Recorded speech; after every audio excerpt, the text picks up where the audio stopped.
Welcome into a special post-game crossover. I'm Zach Blackerby, host of Locked On Auburn. Carter Byrd, host of Locked On Northwestern. Thank you for making both shows your first listen every single day. Carter, one of maybe...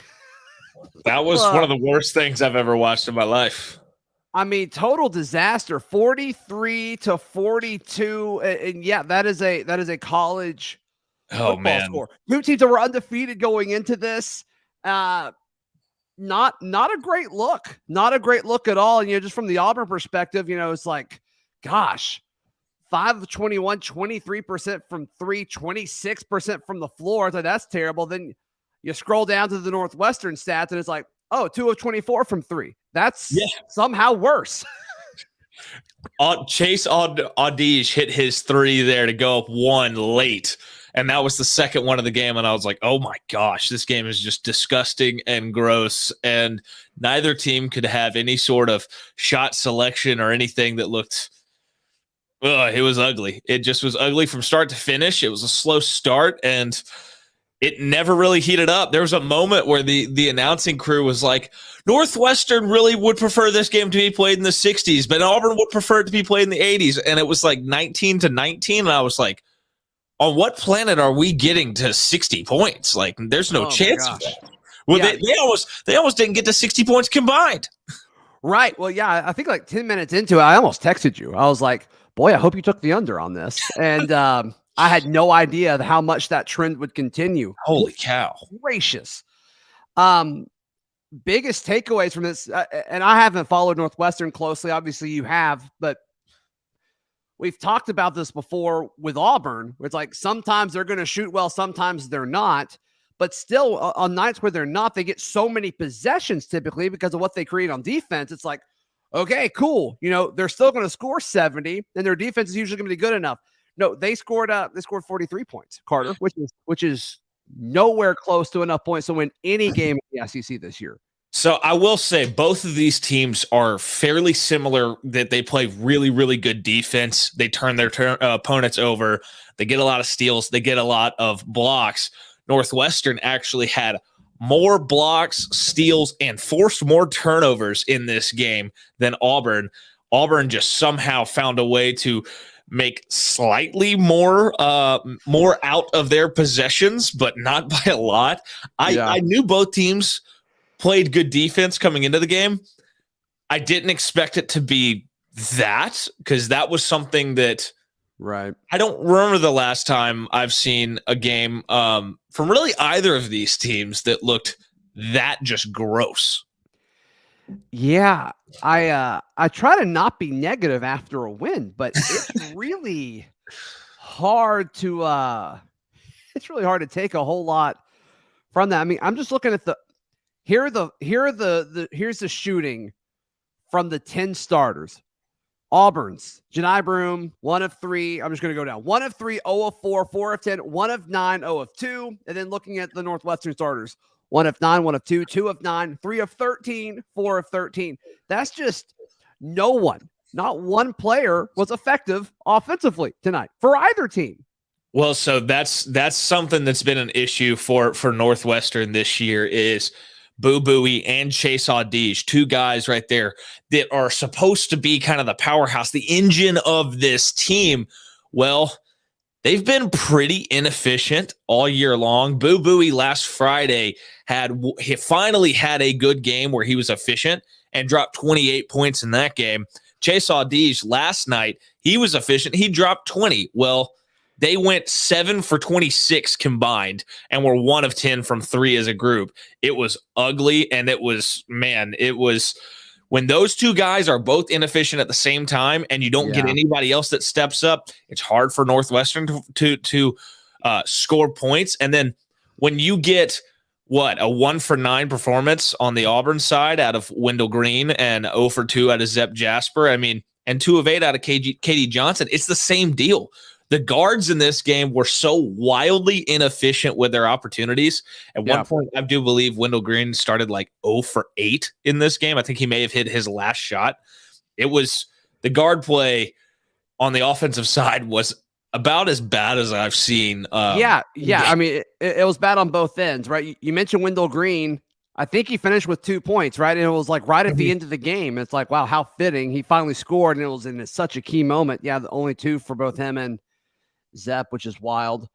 But then, and you'll know who it was, Northwestern, when they made their first 3, like they were 0 of 17 from 3 beforehand. Like, yeah, it was Ty Berry, who was also huge last night. He hit a bunch of shots. He was very efficient. He dropped 19 last night. Well, he hits 1-3 and had another basket. He did get to line a fair amount in the first half and got to 9 points. That's really the difference that I saw to me from first half to second half was Northwestern was averaging, I think, 12 free throws a game coming in, and they had somewhere around 11 or 12 at halftime. And then it felt like it kind of flipped in the second half. It felt like Auburn did a much better job getting to the line.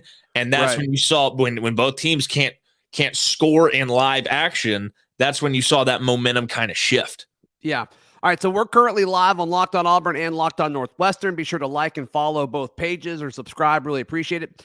Drop in the comments what your big picture takeaway from this game was, because I'd love to hear how different people can spin it, right? Because I'm sure there's Auburn and Northwestern fans out there, Carter, that are like, the defense that our team played was incredible tonight. But it didn't feel that way, right? It didn't feel that way for a second. I think this is more bad offense versus any kind of good defense. Oh, yeah. I mean, when there's that long stretches where neither team looks remotely competent on offense, it's tough to be really come out of this game and feel really good about either team, to be honest with you.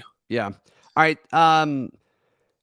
Slapper is asking, who do we play next round? So that was it, right? That was the championship game of the Cancun Challenge. Just 4 teams in that bracket. I do think there were unbracketed games that they played before they went to Cancun, which doesn't make a whole lot of sense to me, but that's what they called them. But yeah, so that was the championship game. And I don't know who won between Liberty and Bradley. Do you know who got third? I think Liberty won by 11. I think it was like 55-44 or something like that. Yeah, that sounds right. Bradley was not a very impressive team.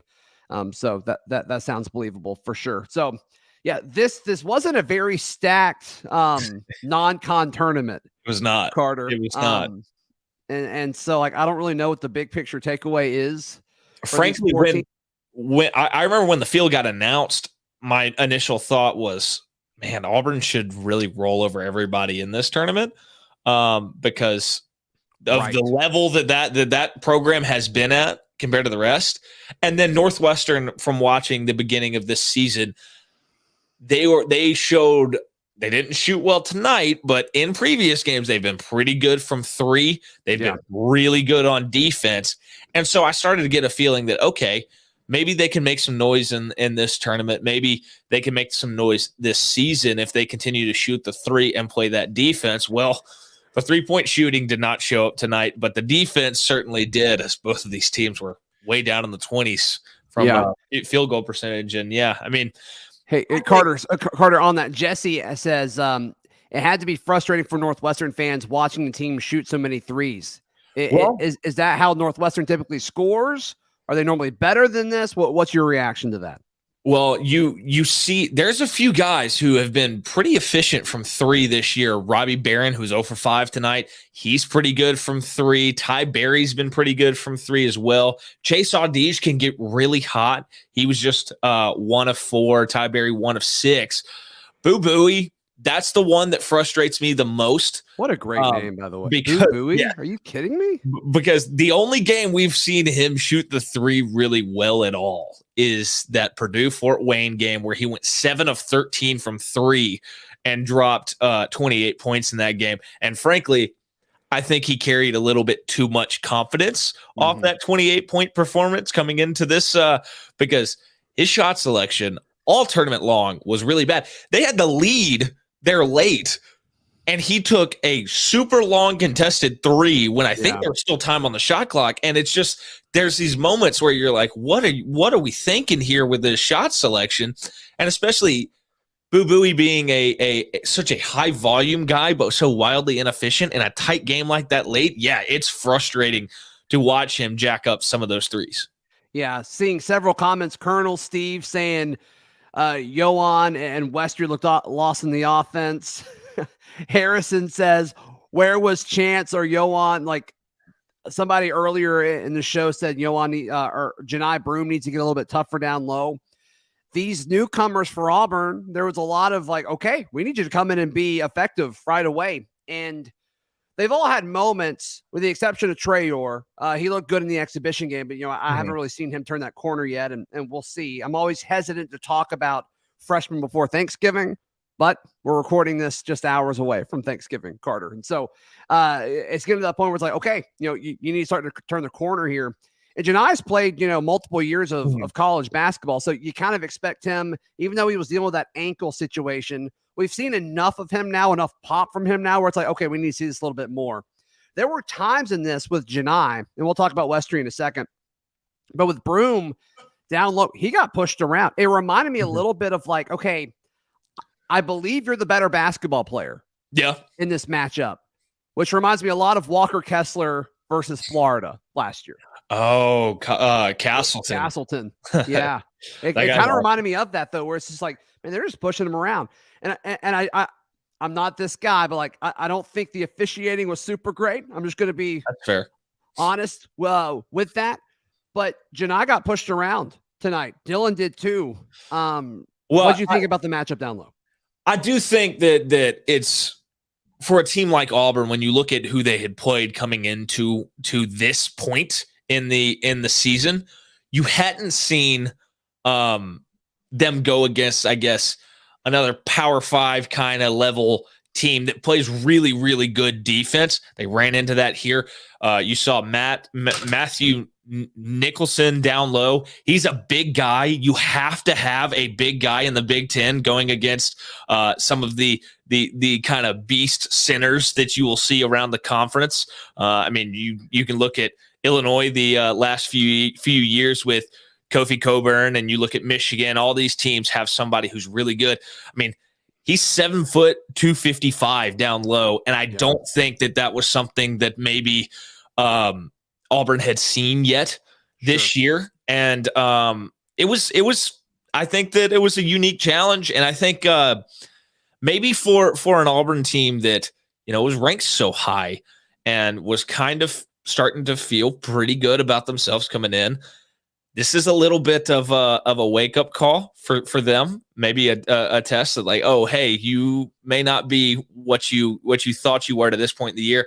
Northwestern, they had kind of played a little bit on a bigger stage already. They had a road game at Georgetown earlier in the year where they pulled out a win. So I thought that they were at least a little more used to kind of this level of game. But I mean, in the end, it was the talent and the depth to me that Auburn does possess that ended up kind of winning the day. I mean, if you look at the game, Auburn played what? How many? They played 11 guys. Northwestern played 7. So eventually in games like that, that's going to have some sort of effect in this game. That's a good point. That's certainly a good point. Yeah, and just the stage that was set. I mean, look, Northwestern's the first P5 school that Auburn has played.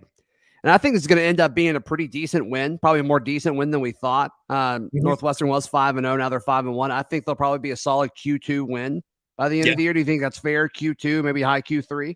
Yeah, I think this Northwestern team, the way that they're kind of built, and the way if they can just stay healthy. I've said this on my show. I've said it a few times. I think they're going to be a much tougher out than everybody expected in the Big Ten because of their ability to play defense. I mean, Ty Berry, Nicholson down low, Chase Audige, those are really good defenders. Even Boo Buie, like all of those guys play really strong defense, and they make it really hard for you to feel comfortable on offense. And you saw that tonight. If they can just get back to shooting the 3 half decent, they're going to beat some teams here in Big Ten play, and they've got to. And don't ask me why. This doesn't make any sense on the face of the earth. Okay. But the Big Ten, Northwestern opens Big Ten play on December 4th against Michigan State, and then they don't play a Big Ten game for a month because that's weird. They schedule that way for some reason. So we're gonna learn a lot about this Northwestern team here, and in just a few days, because they're going to go play a good Michigan State team. It'll be good to compare to see, okay, where does Auburn stack up, and then where does Northwestern stack up playing another high-level opponent as well. Yeah, that may time out well for Northwestern coming back just after, because Michigan State's about to play in like Spokane, right? They play Alabama tomorrow in the Phil Knight Classic. Yeah, so we'll see. And obviously Northwestern has to travel back from Cancun, so how much does that actually matter? I don't know. But yeah, no, I think that's interesting. No question about it. Then the portal opens the next day, which is great. All right, let's touch on what we want these teams to do moving forward, because clearly you can't win any games in the Big Ten or the SEC scoring 42 or 43 points. Well, you say that, but then Wisconsin won a game scoring 43 points earlier today, and I'm going to keep coming back to it. I was making fun of that game earlier today. They beat Karma came up and just punched you. And then this game went 43-42 as well. Unbelievable. Hey, today's show brought to you by our friends at BetOnline. We were joking at the top of the show. A lot more have joined since then, but hope you took the under in this one. It doesn't matter what it was set at on BetOnline, because it was north of 100, I would bet. And it could have been 96 and the under would have hit, which is absolutely ridiculous. But seriously, all college basketball season long, you want to get in on the action with BetOnline. BetOnline is where the game starts. The over-under, by the way, was around 134. That's crazy. Like, that is just ridiculous. All right, so looking at this, some of it's shot selection, right? Mm-hmm. Some of it is just inconsistent shooting. I think some of it, Carter, is you see teams shoot poorly when they're in a different country, right? I mean, yep. I was watching Tennessee Butler before flipped over to this game once it started, and it's like teams just don't shoot as well typically when they're doing these types of non-con tournaments. And people were joking in the comments a second ago in the live chat talking about, these guys spent too much time on the beach earlier in the day or whatever. And like, I know that might be a little sarcastic, but like, we see videos of them having a good time. Like, this is part of it. Like, this is supposed to be a fun, team building trip. So I'm always a little hesitant to say, okay, they did this outside of America. I think when Auburn returns to, the southeastern part of the country and Northwestern returns to, the Midwest, I don't think it's going to be as big of a deal as we may feel like it is right now. Yeah, I mean, we're knee-jerk emotional right after the game. And I mean, there is something to be said for when you're playing like in these hotel ballroom kind of games. It's a different backdrop. It's just like when they say you go play, like when Auburn played in the Final Four in Minnesota, or when you go play in the Carrier Dome at Syracuse.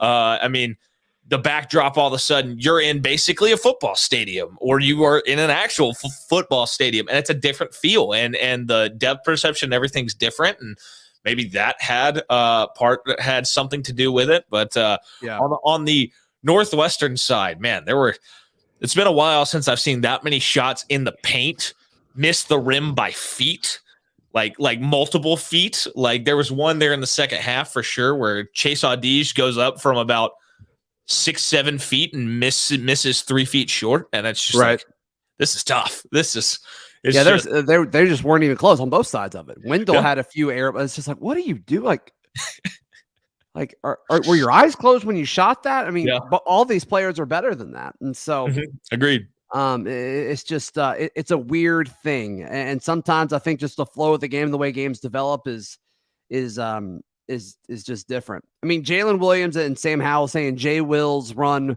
was awesome. Jalen Williams was the only player where I'm like, okay, yeah, they kind of had a good game. And what's his stat line actually? 4 of 10. He scored 11 points. I mean, that's fine. Like, it's not great, but like, that's fine. Well, he looks like the best player on the floor. That's all world in a game like this. And double digits from one player? Yeah. He's somebody that I actually highlighted on my show today. I said, look, Jalen Williams is going to be a guy to keep an eye on if you're a Northwestern fan, because he's going to quietly just kind of do what he does. And you may look up at the end of the game and all of a sudden he's been the best player out there. And you may not have like felt that in the middle of the game. Granted, he did have the run that kind of stands out to everybody in this one, but right.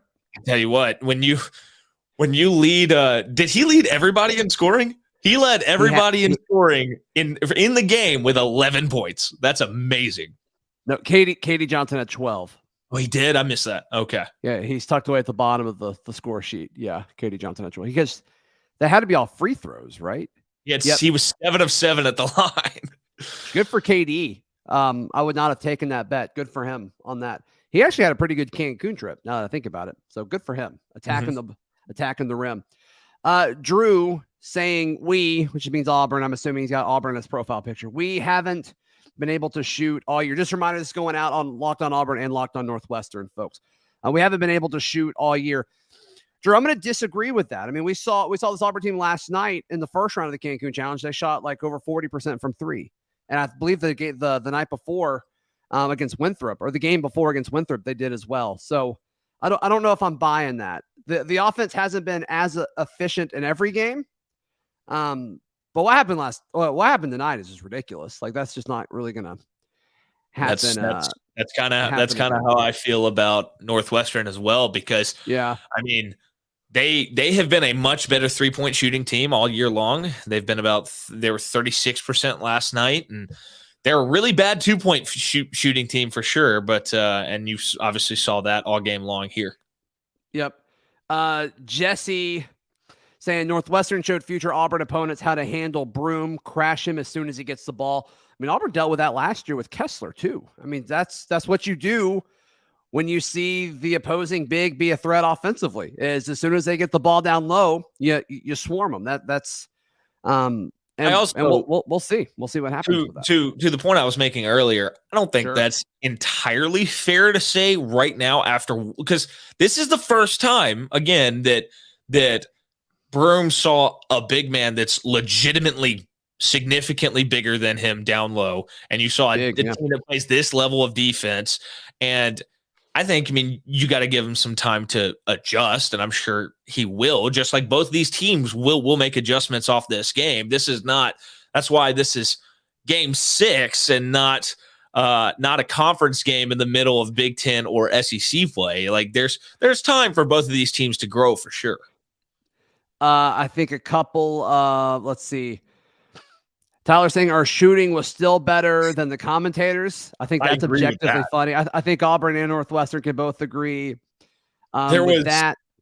The both games last night, just listening to them go on 10-minute rants about the transfer portal and sticking it out and all this, and like it became the favorite storyline with the kid from Liberty, Darius McGee.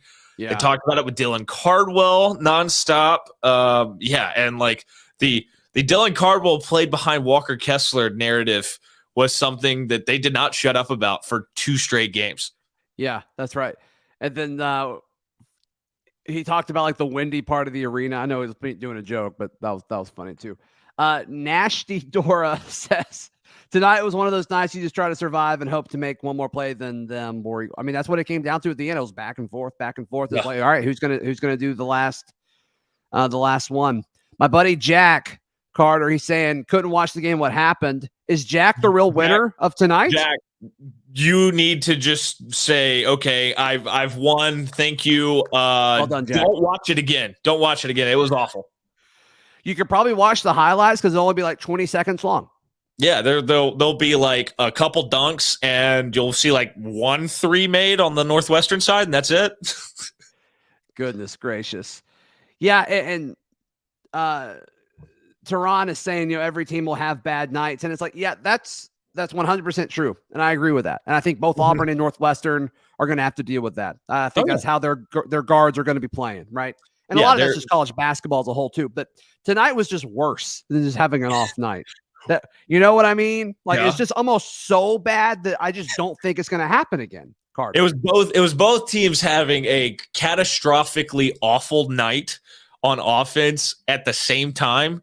And like I was having flashbacks. Do you remember a few years ago when NC State and Virginia Tech played a game where it was like 37-24 at the end of the game, and it was like the worst thing ever? That kind of is the feel that I got from this game at certain points. But yeah, I mean, it was. I don't think either of these teams are going to be this bad again this year, but they will absolutely have nights somewhat similar to this, and they will lose games because the other team won't be that bad yet, with them going shot for shot. Yeah. I like what Colonel Steve is saying here. At the end of the season, this win will look as good as all the others. Let's not get too crazy about one game. I'm with you. When March Madness rolls around and bracketologists are throwing up their brackets, both for Auburn and Northwestern, the quality wins will be there, not the score. The close losses will be there. Still, Carter, not the score. I mean, this game will be on both teams' resumes, regardless of if they're automatic bids. Obviously, it won't matter. But if they're at large bids at any point, this game is going to be mentioned on both teams' resumes, and the score is not going to matter. Yeah, it's the isn't it the net rankings that weights the point total that you lose by? Isn't that the thing in basketball? I know individual net is like plus minus per 100 possessions. So okay. I assume team net would be similar to that. I would assume. I got you. Nick says, can't wait to hear about how this was a defensive battle from all the pundits instead of how terrible the shooting and decision making were. I don't know if you'll see that, Nick. I don't know how you could get behind a microphone and say that. As two people that do that for a living, I just don't know how somebody could do that. But maybe. I do right. think that there was good defense. I do think that we've been pretty consistent this entire episode, being like, holy cow, the shot selection and the shot making tonight was so abysmal that it hurt my eyes to watch. Yeah. Harsin take over Bruce's offense for a night. That's funny. All right. A few more questions, guys. We're about out of time, but want to get everybody's thoughts. And Jesse again says, no way Northwestern ends up 13th in the Big Ten for sure. Is that where they were picked to finish, Carter? Do you know? I think so. Is Jesse, are you saying that they're going to finish 14th or higher than the 13th? I'm thinking Jesse's giving y'all props. Yes. That's the way I read that. Yes, I did too. I just was. No, can't hurt to clarify. Yeah, sure. Yeah. I mean, you got to feel good about where Northwestern has been so far this season. I mean, right? 5-1 when you almost beat a top 15 team. Yeah, I mean, I definitely feel good about this team through 6 games. I think that they're going to continue to play really, really good defense, and in a conference that. I mean, I know the Big Ten has the reputation that it has in football, but at times it can kind of be that way in basketball too. There can be some rock fights, and right. Northwestern's kind of built to force some other teams that might be more talented, like we saw tonight, into rock fights like that, and they're going to be in those games because of their defense. I really do believe that they're going to be a pretty tough out this year in the Big Ten. Yep, no question about it. Shout out to Northwestern boys. They've got some fight. But by the way, I just want to mention this because your listeners will definitely find this interesting. You and I talked about this before the game. I think we talked about it last night. Fun little note. Brooks Barnheiser for Northwestern. His parents played basketball and softball at Auburn, Heidi and Mark Barnheiser. What a fun fact. So there is a random connection there. Yeah. I was surprised this is the first time they've ever played. Just with basketball, you play so many like non-conference stuff. Like how well, I guess it's if we're being honest, it's because Northwestern's been to the tournament once ever, and it was before Bruce took Auburn. But I mean, how many non-con games do you play a year? You know, just how has that never happened once? You know, like that's no. I mean, that's fair. I mean, Auburn or Northwestern had they played Bradley, had Bradley pulled the upset against Auburn, they'd played Bradley 10 times and Auburn 0 times, which I thought was randomly interesting. Yeah, that poor guy named Bradley, for sure. Carter, for the Auburn folks watching, how can they check out everything you got going on? Yeah, so on YouTube at Locked On Northwestern, or wherever you get your podcast, just search Locked On Northwestern, and you can find it. You can follow me on social media at CarterByrd13, and yeah, that's basically it. Okay. Fun note for your Auburn listeners as well. I do have a radio show in Auburn, actually, on the line 2 to 4 on ESPN 106.7. And after the game, after every Auburn football game, and after Saturday basketball games going forward, but we are having one after this Sunday's game, so look out for that. We're going to have after the game on Saturday after the Iron Bowl, and after the game after the St. Louis game as well. And yeah, that's where you can find me. Yeah, there's folks commenting about you needing to be an Auburn guy, and it's like, well, Carter, you want to tell him or should I? Yeah, so Carter does talk radio in Auburn. Yeah, one of my 2 degrees are from Northwestern and Auburn, and so that's how I have this connection to both of them. Yeah, we were chit-chatting one day, and I'm like, you want to do – we need a Northwestern host. And he's like, yeah, sure, whatever. Yeah, so you're able to cover both of your schools, which is awesome. Mm-hmm. Hey, you can find all of my written work at auburndaily.com and find Locked On Auburn wherever you get your podcast. If you're watching on the Locked On Auburn feed, please like and subscribe. If you're watching on the Locked On Northwestern feed, please like and subscribe. And if you want to cross-promote the two and go to the other one and like and subscribe to it, that'd help both channels out a ton. We'll talk to you soon. This has been Locked On Auburn and Locked On Northwestern.